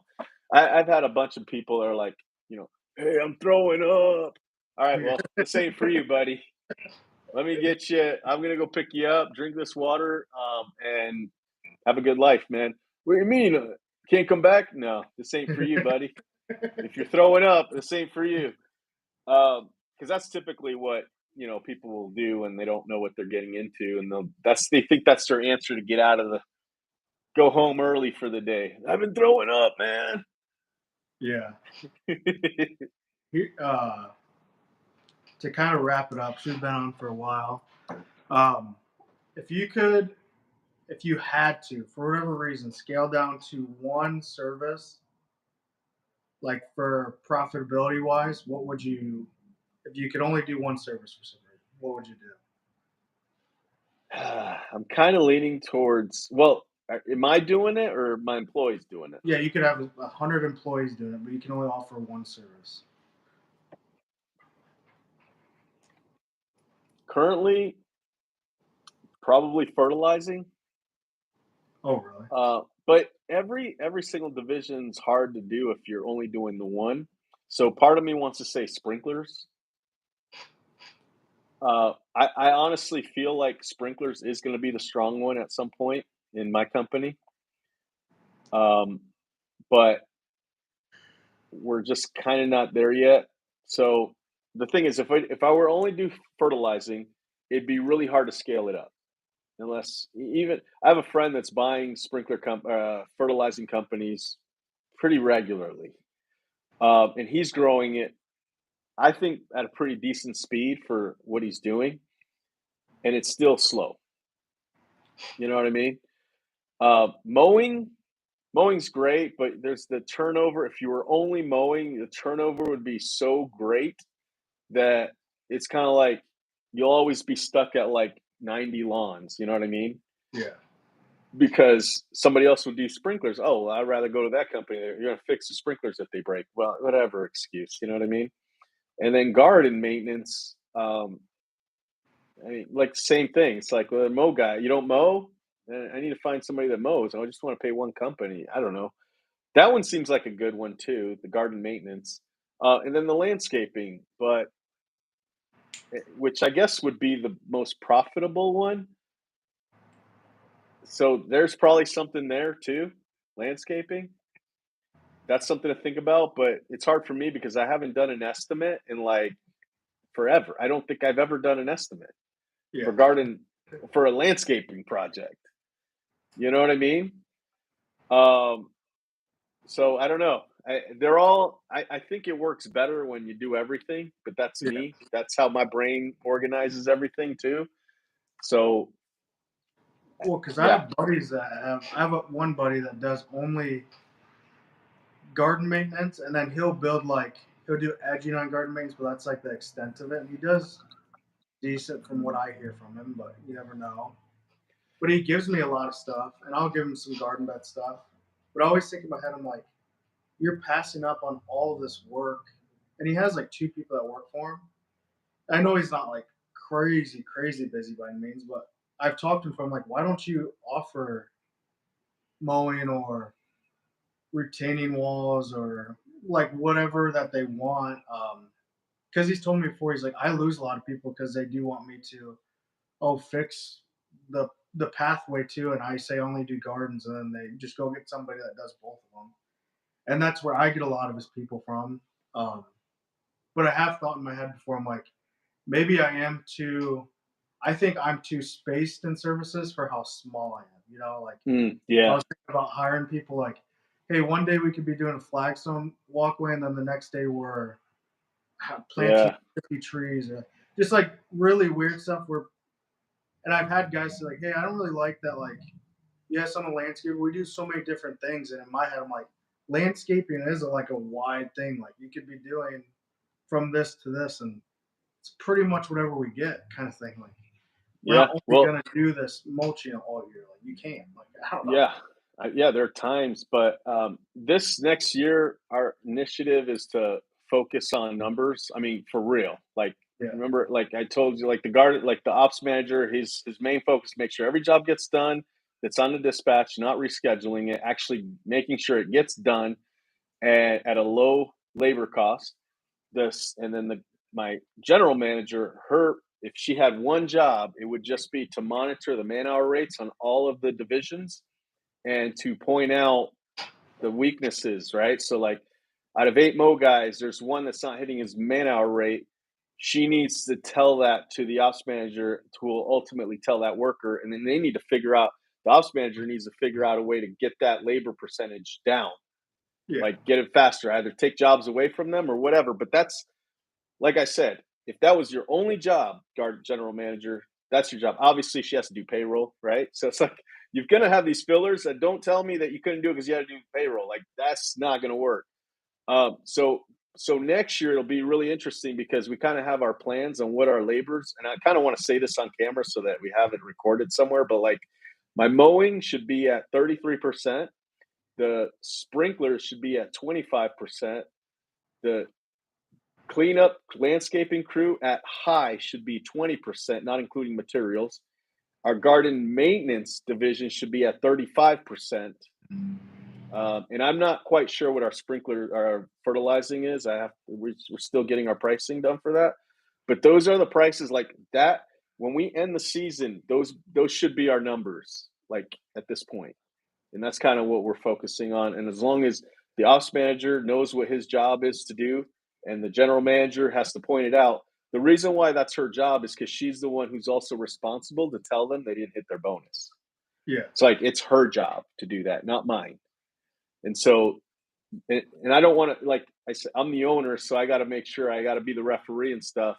I can't have, somebody coming up to me saying, "Hey, I didn't get my bonus. Why not?" What do you mean you don't know? Like you should have been. This should have been like the forefront of like these two people's jobs. You know what I mean?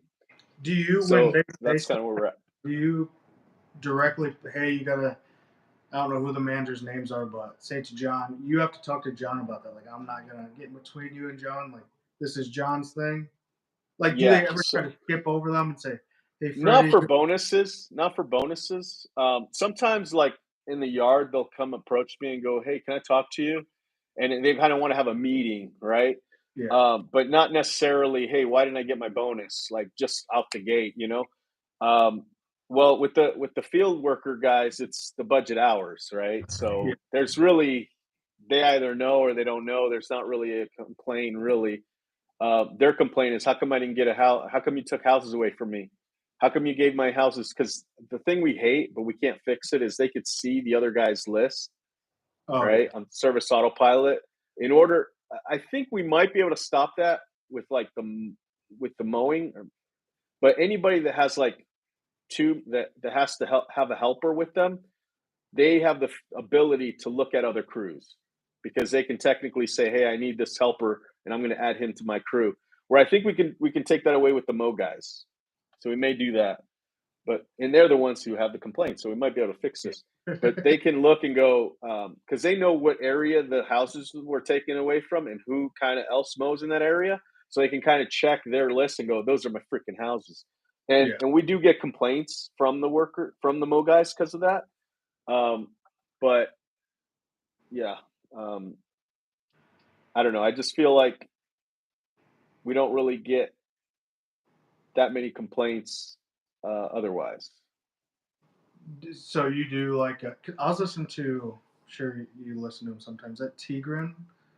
Yeah, And he was saying that, like, if my guys ask me something, I don't know anything. I just point them to their manager, and between them, and I only yeah, talk to my managers. He's like, it seems really whatever of him, but he's like, I don't talk to these guys. I don't answer questions because then you kind of take your manager yeah, and show them that they're kind of like not in charge of them when like they have to be 100%. totally. They say goes kind of thing. Yeah, so and that's kind of why I basically had this meeting with my managers last year. So a year ago, I had Fernando, Rachel, Daisha, and Jose all together, all of us. And I said, "Listen, guys, you guys are the ones that need to be dealing with all the workers between you guys. So somebody, comes to you about payroll, who do you refer them to? Rachel. Like I literally had them do all that kind of stuff.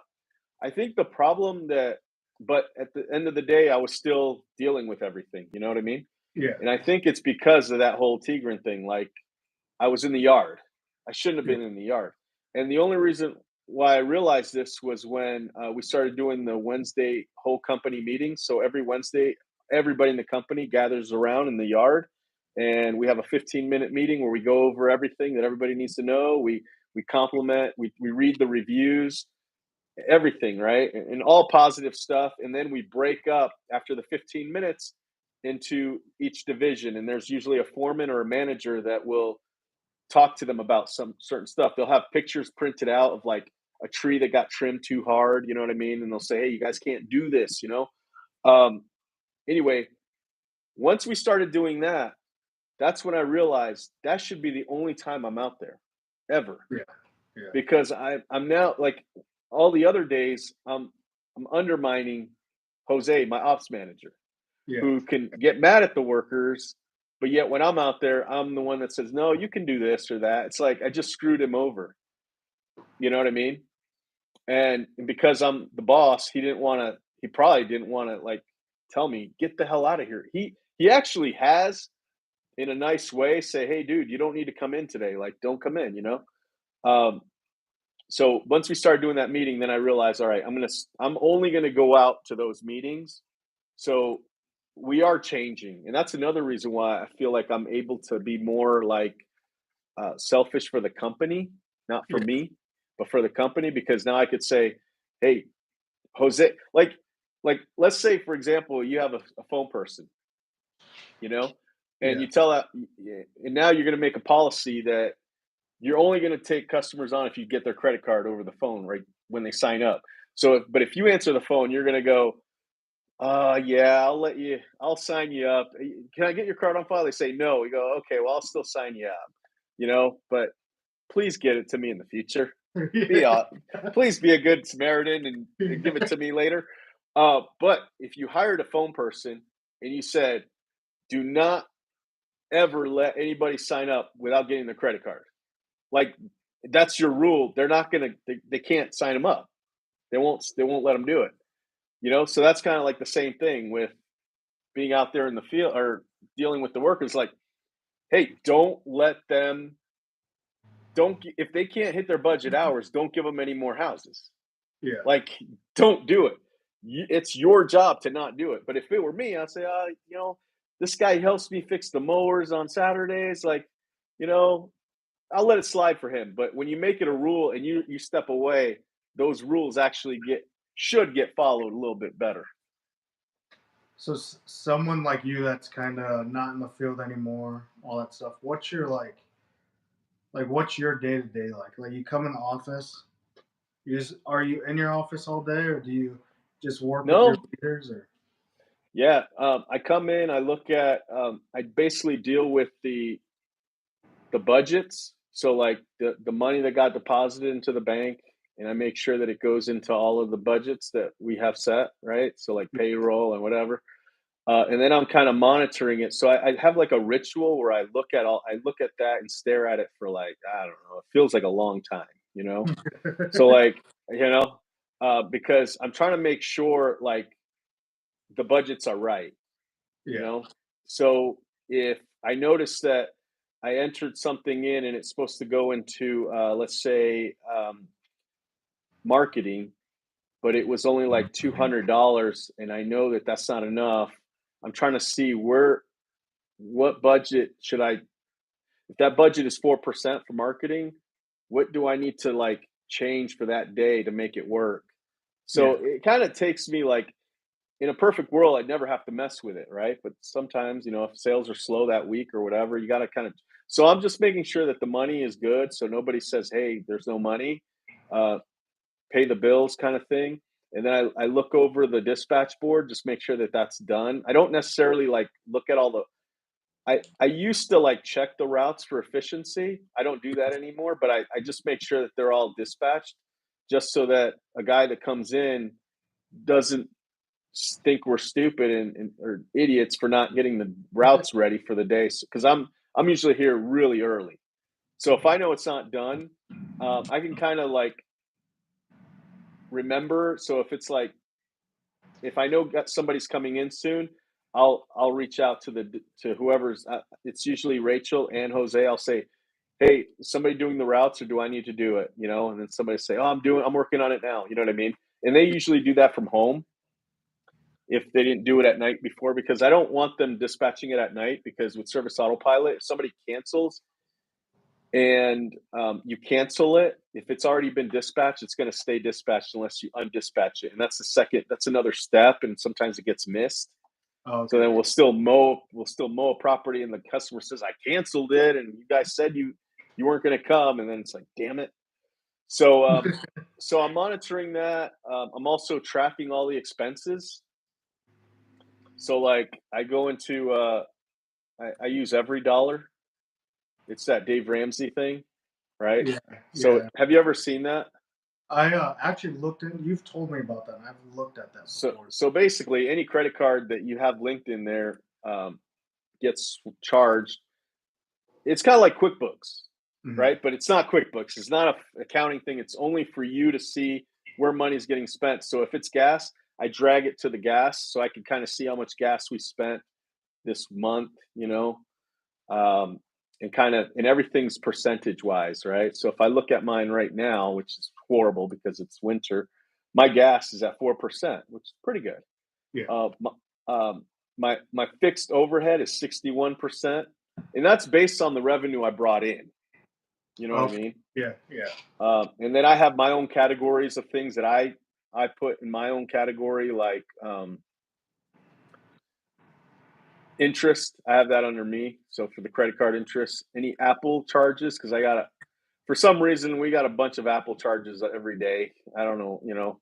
Some of them are because of the devices have the Apple Care, or because the gigabytes, right? And then also, if you buy books, I buy books every time I finish reading a book. I buy a new one. You know what I mean? So it's like, so that's in my category: travel, education, tools. Like if Are I you buy tools for them, are you getting away from credit cards this year? yeah, I'm gonna try to. Yeah, Will that be a big shift in yeah. your day to day thing? Because you don't want to pay No, the. it's gonna be the same. We've already got so everybody that needs a debit card, we got them one. So they have one right now. They haven't used them yet. They just went to the bank, made sure they agreed to everything, got them, and now one of them still waiting for a credit card, or a debit card, but they'll have access to it, and they can see they go to their account and they can see it. You know what Hmm. I mean? Um, but it's going to be cash. So just that alone should save us almost $20,000 a year on interest. Wow. I know. Well, somebody else will be listening to you and go, "Well, I pay off my cards every single month." Oh, good for you. We don't. Okay. So now we're going to save. Now we're going to save money because we're going to use debit cards. So we're going to take it a step further. You know what I mean? It's going to suck because I really like getting those points, and that was my argument to Rachel.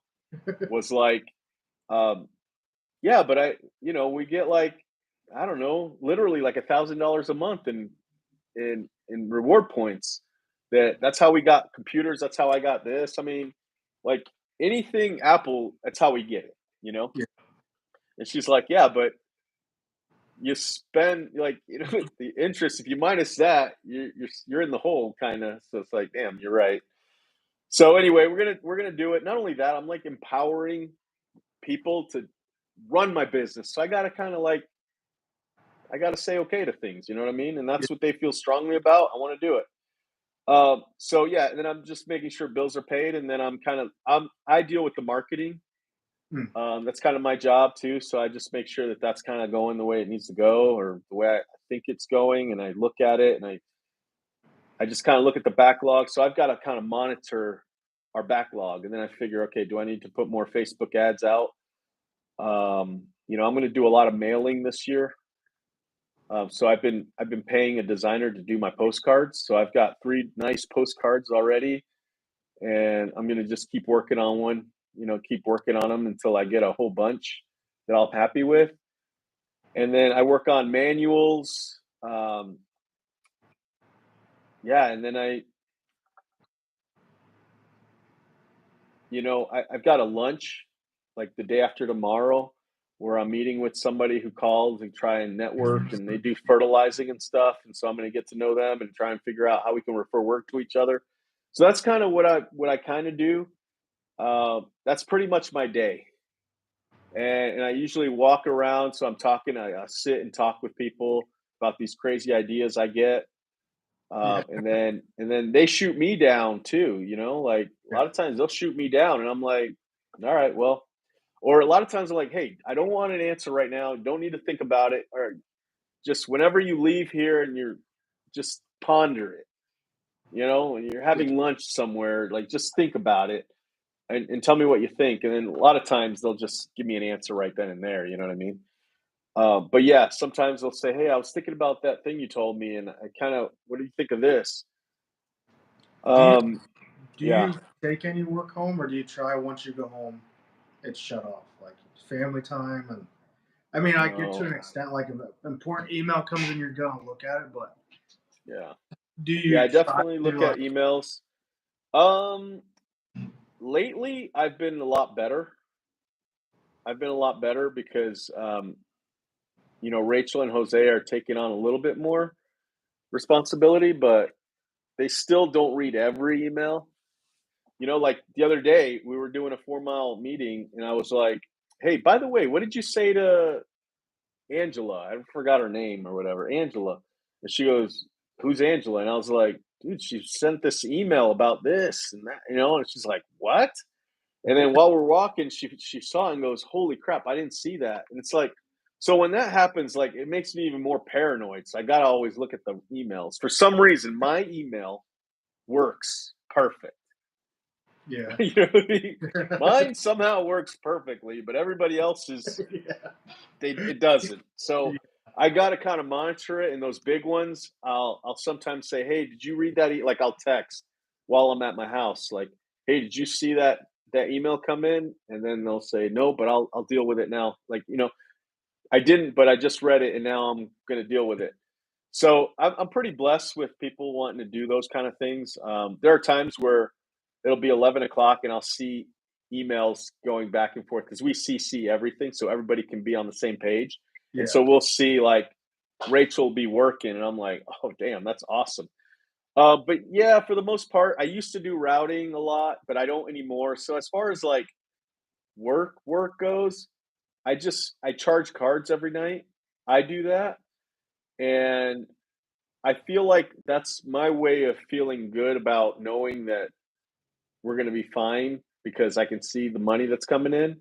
Yeah. So, like, I've talked to other people that are like, "Dude, you need to let go. You need to let that go." And it's like, I don't want to. Like, not that I don't feel like I'm losing control if I don't. I just needed to know that everything's going good, Yeah. Yeah. No, I get it. And plus, because I'm the one that pays the bills in the morning, I want to make sure that everything's going good that way. So that's basically all I do is just make sure the money is right as far as like the budgets and money gets moved because it goes into one deposit, but then I transfer them all every morning. Um, yeah, and then just make sure everybody who uses any kind of cards has money in there for materials or whatever. And aside from that, I could just go home, but I like to be around and just see how everything's going.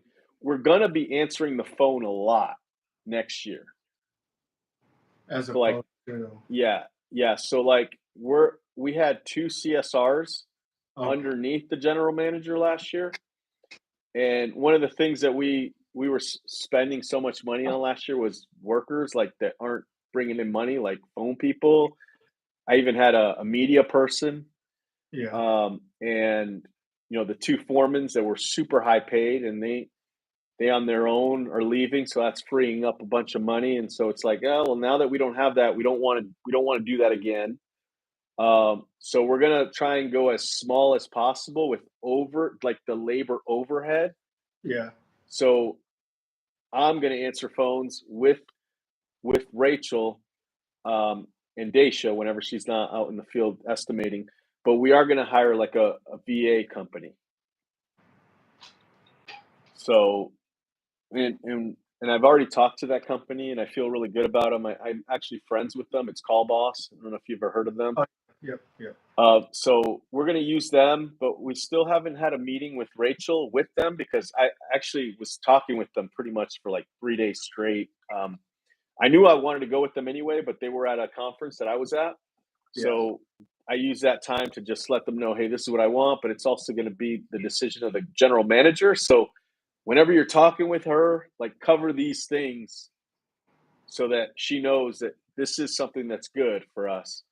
And so I feel good about it. I told Rachel about the whole conversation, and we just haven't all talked together for one last time because we're not going to sign up till like February or March. Yeah. So we don't want to like call them and just be like, no, we're not interested right now. You know what I mean? So we're just going to hold off a little bit, but that's going to help. And yeah, we're just going to go try and be as mostly work related of the like the field guys with like nobody in between, nobody else. You know what I mean? Like, Yeah. just try and keep them, Jose, Rachel, and me, and Daisha is what we're gonna try and do. We're gonna see how that goes. So you just want to get more like lean. Yeah, That way, yeah. yeah. So because so last year, a lot of our kind of the reason why our labor was so high was because of all those people that weren't bringing in any money, but they were valuable, obviously, but they weren't actually bringing in money, so our labor was high. But all of the labor guys, the budget hour guys, they were killing it. Like even the guys that like didn't hit their numbers were still doing good, Yeah. you know. And because like our our mowing division was after taxes was 33% after taxes. So I was like super happy with that division. We had guys, even like that guy that we ended up taking houses from him, houses until he finally quit.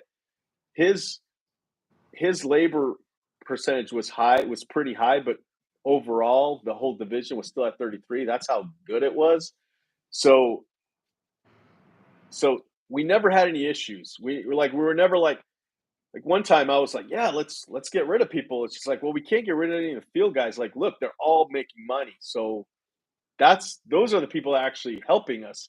It's this person and that person. It's like, oh crap. It's like the foremans and estimator that we need, right? Like we need an estimator, right? Or else how the hell are we going to do those big jobs? But they're not bringing in money and we're paying them. Are you charging an estimating fee this year? Yeah, we started doing it last year, and we're still trying to figure out how to really implement that. I feel comfortable saying it on your channel because I don't think they're watching. They would watch your channel. Maybe they will. I don't know.